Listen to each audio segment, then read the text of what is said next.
Yo, yo, Tony D back at it. I have a very special issue here. I'm doing the Amazing Spider-Man 190. I'm going to dedicate this to Dan's grandmother. He told me a story that she got him this book when he was younger, and I could tell he has a special relationship with her. So I'm dedicating it to her, dedicating it to Dan. When he told me about the story, I was touched. Comic books create those connections with loved ones and friends and things that where we were at and when we got them. It's really special. It's more than just having the book. It's more than grading and speculating. It's those stories that I'm always searching for. And man, hopefully he digs this. Wolf, one of my favorite villains for Spider-Man. It was a classic one back in the day. But you have John Byrne doing the pencils, Marv Wolfman writing. And this one starts off, you have Man Wolf. He has his father. Everybody knows who he is. It's Jameson. And of course, he was an astronaut, and he found and what's interesting in here is I always thought it was embedded on his chest, but it's like in his throat they talk about. There's some history there, some canon that I had wrong when I was younger. And this is also cool where they show Spider-Man's, in this iteration, he has his web spinners and they get into, he's running out of fluid. And he's also mentioning that there's something wrong with it. It's not as strong.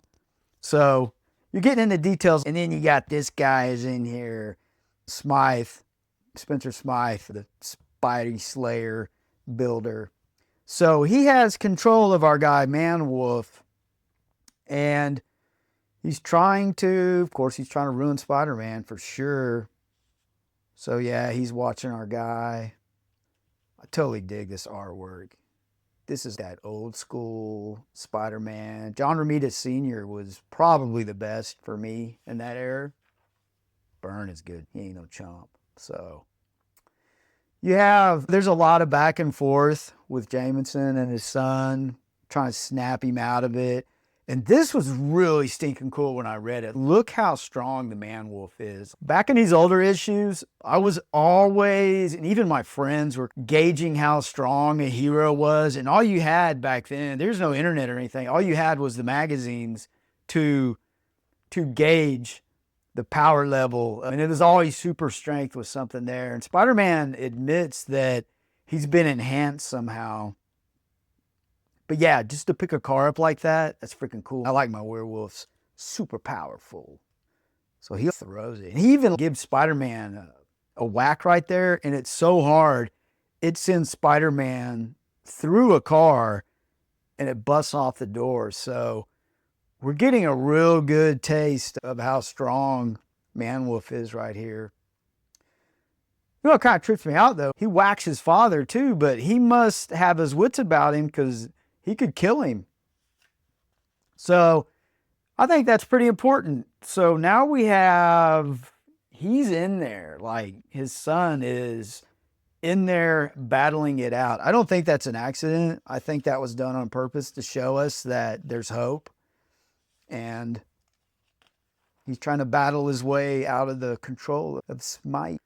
And there's a lot of that. The police don't know what to do. Spider-Man, as usual. Back in those days, he was always getting caught up in multi-layer type things like saving a policeman, keeping them from doing something to make it worse. It was just how he would juggle his life as a student, a photographer, a hero. I think it's really cool how they do that. But yeah, he gives them the double whammy. And so you get more showcasing of the strength where he's just tossing this. And this is where Spider-Man mentions that his webbing, there's something wrong with it. Little details, that's cool.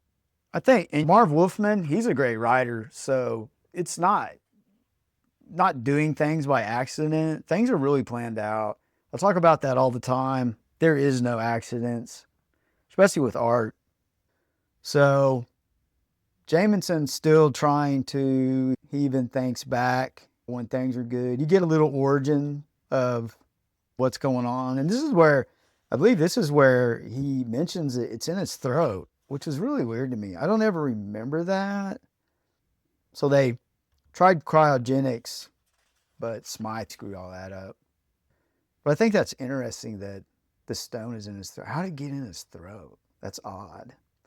Maybe, I think maybe where I got confused was maybe it was attached to his throat, on his throat, where the Adam's apple is, or that little divot is, and maybe, I don't know, maybe it went there. I always thought it was on his chest for some reason.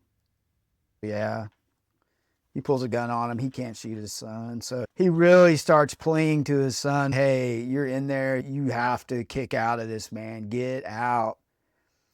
This is when things really, I even told Dan this when I got to the shop. I was like, dude, this thing, the minute I saw that bridge, that's a Gwen Stacy moment. There's a lot of thinking back, and he's just trying his best. And I think it's working.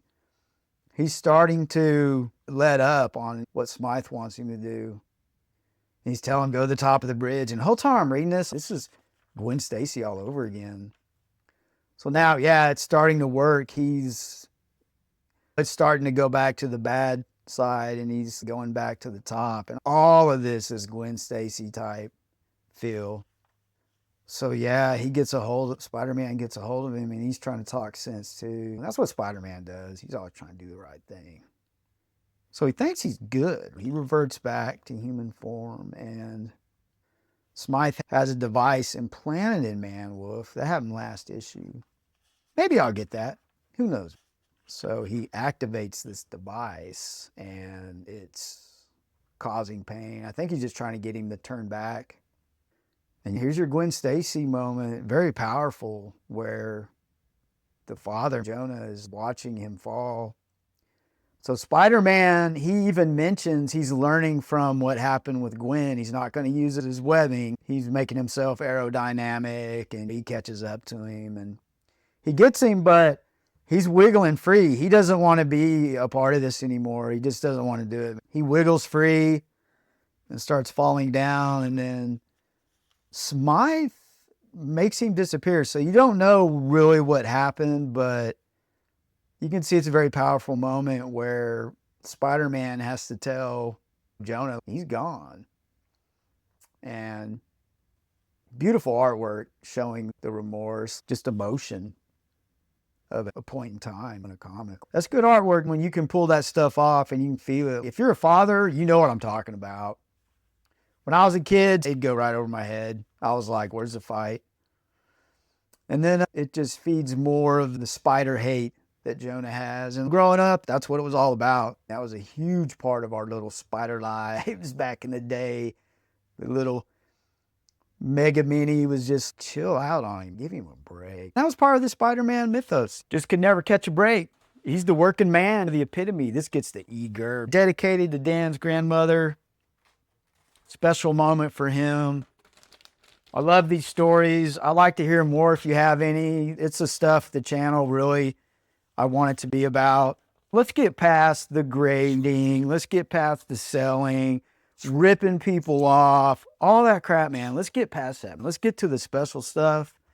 Let's get to the stories. Get to those moments that really mean something. And we'll press on. I'll tell your story for you. It's all good. Get that Spider-Man outro.